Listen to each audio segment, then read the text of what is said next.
I'm loath to travel the high road that passes Carter Haugh. They say its ruined battlements are an abode of demons, and what else besides.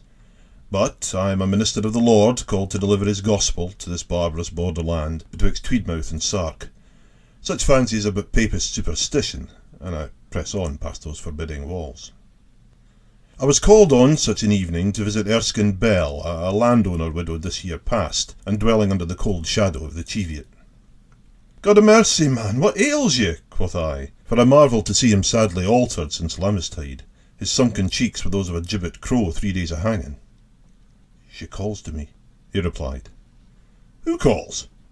"She, her, Janet Fraser that was." At this I fell silent, for Janet Fraser died a year past at Martinmas. I buried her myself. "Janet Fraser that was," I ventured, "a maid to your late lady wife. And a pretty creature I recalled, with a long stride and a wilful eye, but given to laughing on the Sabbath."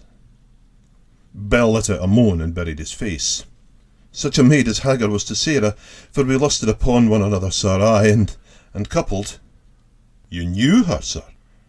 "As Adam knew Eve." "While your wife was with child?"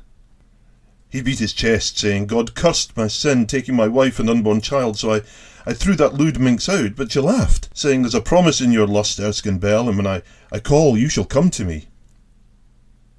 "And now," I added, trembling greatly, "she calls." "She does, and I go to her at Carter Haugh. I called on Bell to bend himself in prayer, but he would have none of it. I advised resolve, but he said that against Janet Fraser's call he was a man of flesh. I promised to return. Well, return I did, but only to bury Erskine Bell. It was Whitsun before I found myself again walking beneath the dark Cheviot. A shepherd boy sat weeping at the roadside. "Oh, sir," the urchin bawled, "I've seen Widower Bell and a woman yonder by Carter Haugh, and I daren't pass them." I told the lad to reject popery and read his Gospels, that the dead were at peace. But I travelled on by a different road, avoiding the old stones of Carter Haugh.